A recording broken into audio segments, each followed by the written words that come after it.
Assalamualaikum warahmatullahi wabarakatuh. Well, today we are going to study about degree of comparison.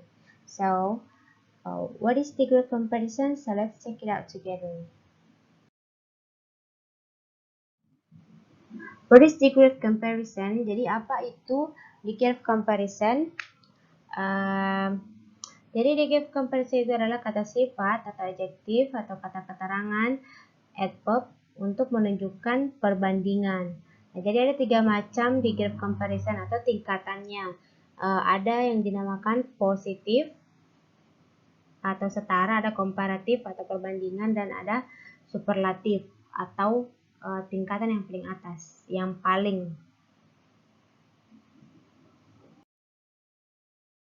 Nah, jadi yang pertama yaitu positive degree. Positive degree digunakan untuk menunjukkan kedua hal yang berada di level yang sama atau sebanding. Tidak ada yang lebih dan tidak ada yang di bawah, tidak ada yang di atas. Jadi levelnya sama ya. Kalau dalam bahasa Indonesia kita kenal dengan istilah sama dengan. Sama dengan. Jadi bagaimana contohnya? Let's check it out in the next slide. Nah, jadi karakteristik untuk positive degree itu sendiri ada kata S, bla bla bla, titik S. Rumus kalimatnya, ini maksudnya rumus kalimat kalau diletakkan ke dalam kalimat ya. Subject plus verb plus S plus adjective of adverb plus S plus object. Untuk contohnya kita lihat di slide berikutnya.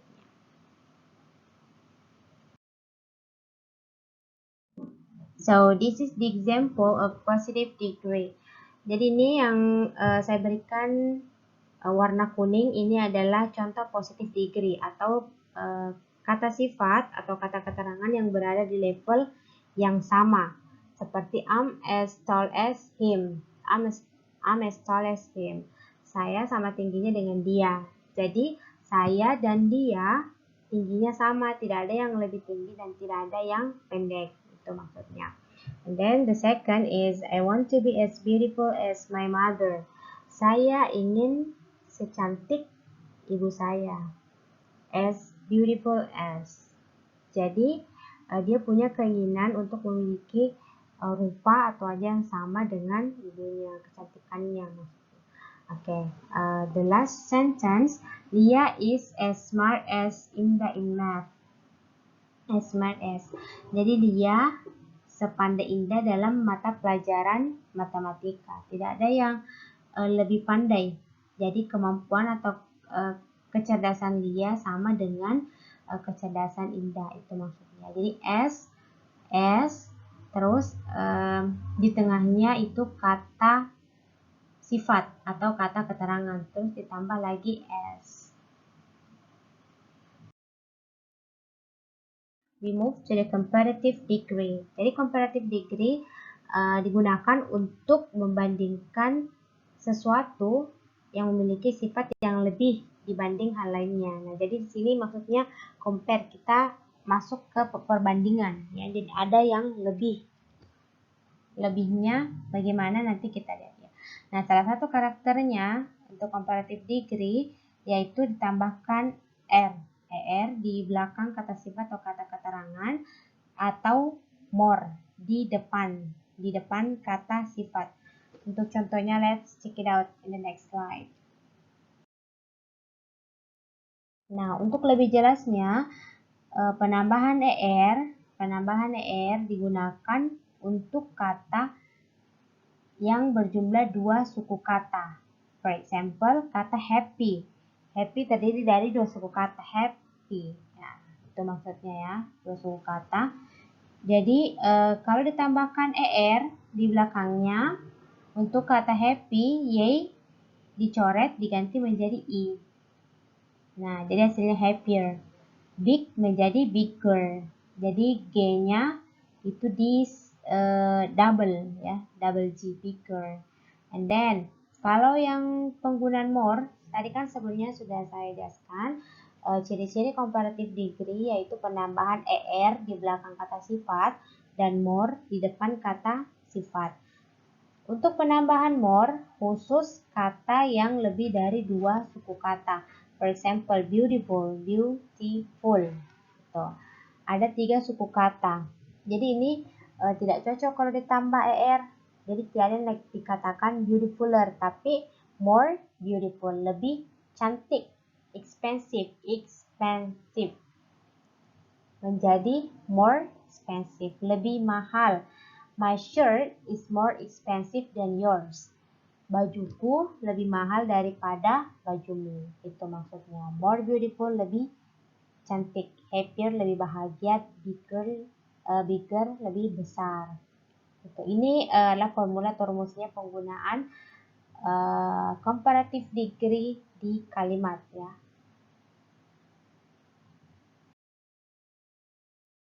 Well, this is the examples of comparative degree in sentence.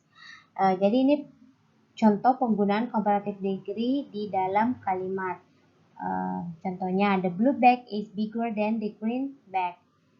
Tas berwarna biru itu lebih besar, bigger, lebih besar daripada. Nah, jadi penggunaan than artinya daripada tas yang berwarna hijau itu. The sofa is more comfortable than the chair. Sofa ini lebih nyaman daripada atau dibandingkan dengan kursi itu, bangku itu. Oke, sini kenapa pakai more? Karena comfortable itu terdiri dari 4 suku kata. 4 suku kata. Oke. Big ditambahkan er karena hanya terdiri dari satu suku kata ya. Big. And then the third sentence, I should drive more carefully at night. Nah, jadi kalau kalian bertanya-tanya, tadi ini adjektif semua ya. Ini adalah contoh adverb-nya. Kita gunakan di kata keterangan cara, carefully. Jadi carefully itu adalah kata keterangan ya, kata keterangan adverb. Bagaimana penambahan more-nya? Jadi more-nya berada di depan. Karena ini lebih dari 2 suku kata, maka kita tambahkan more. Tidak pakai er. Jadi bukan carefullier, but more carefully. Saya harus lebih berhati-hati berkendara atau mengemudi pada malam hari. Oke. And then, untuk menguatkan pernyataan bisa menambahkan kata much, a lot, a bit, dan sebagainya. Ini bermaksud banyak atau lebih memperkuat atau lebih memberikan statement tegas di kalimatnya. For example, I feel much better now. Maksudnya keadaannya, kalau kita tanya how are you, misalnya kepada orang yang sakit how are you, dia jawab I feel much better now. Jadi dia lebih jauh merasa lebih baik atau lebih sehat dibandingkan dengan sebelumnya. Much digunakan sebagai penegasan bahwa dia benar-benar keadaannya sudah benar-benar pulih. Itu maksudnya. Last, come to the superlative degree. Superlative degree digunakan untuk menunjukkan hal yang paling maksudnya paling dia yang palingnya dia berada yang paling atas tuh dibandingkan dengan yang lainnya. For example, di penggunaan kata beautiful, cantik. Jadi kalau kalian sudah paham, otomatis kalian pasti tahu kalau beautiful kan pakai more untuk di comparative degree. Untuk di superlative, paling cantik artinya most beautiful, the most beautiful. Oke, kalau pakai more di komparatifnya, otomatis di superlatif dia pakai most. Kalau di komparatif dia pakai bigger, di superlatif paling besar berarti dia pakai est atau biggest.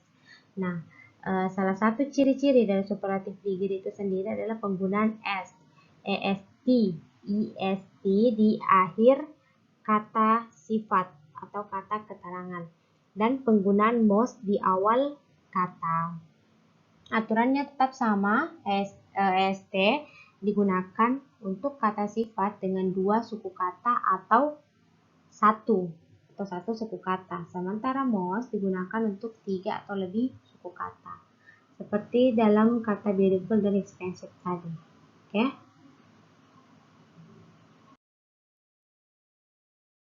Well, this is examples of superlative degree. Ini contoh superlatif ya, superlatif paling pandai atau terpandai. Most beautiful, paling cantik atau tercantik. Tiara is the smartest student in my school. Tiara adalah siswa terpandai di sekolahku. Jadi kalau Tiara mau dibandingkan dengan siswa lainnya, Tiara lah yang paling pandai. Tidak ada lagi di atasnya. Jadi cuma Tiara.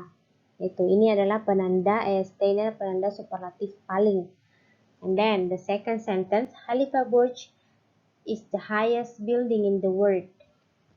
Khalifa Burj adalah bangunan tertinggi di dunia. Di mana itu Khalifa Burj? Kalian pasti sudah tahu ya, semua pasti sudah pernah dengar sebelumnya. Di Dubai, oke? Jadi salah satu cirinya ini est. Dan jangan lupa kalau di superlative degree jangan lupa pakai the ya, the smartest, the highest, the oldest, the most beautiful, the most expensive. And then the last, my grandfather is the oldest member in my family. Kakekku adalah yang tertua di keluargaku. Itu anggota keluargaku yang tertua. Jadi tidak ada lagi yang paling tua kecuali kakekku. Jadi kakekku adalah yang paling tua. Tidak ada lagi yang lebih tua dari dia. Kalau comparative degree-nya apa? Oke, jadi kalau comparative degree-nya pasti older. Okay, very good. Nah, sebagai tambahan, ini adalah irregular degree of comparison. Jadi maksudnya adalah perbandingan tidak beraturan atau tidak memiliki pola. Jadi dia tidak ditambahkan er, tidak ditambahkan est, tidak pula pakai most, dan juga more. Ya, more, most, er, dan est. Oke. Untuk di positifnya seperti kata good, bagus atau baik. Komparatifnya lebih baik, better. Ya, kalian pasti sudah tahu. Jadi bahasa Inggrisnya lebih baik bukan gooder, tapi better. Superlatif paling. Bahasa Inggrisnya best. Ya, jadi bukan goodest, tapi best, terbaik atau paling baik. And then bad, buruk. Worst, lebih buruk, worst. Paling buruk atau terburuk. And then far, jauh. Further, lebih jauh. Furthest, paling jauh. Itu ya, kalian tidak menemukan pola di sini, tidak ada polanya. Jadi yang seperti ini butuh penghafalan seperti little, sedikit, less, lebih sedikit atau kurang, least, last but not least, itu least. Oke. Nah, jadi contoh irregular degree of comparison ini butuh penghafalan ya, sekali lagi butuh penghafalan karena perbandingan ini tidak memiliki pola sama sekali. Kalian tidak akan temukan polanya di sini, oke? Well, that's all. Thank you for your attention. See ya on the next video. Assalamualaikum warahmatullahi wabarakatuh.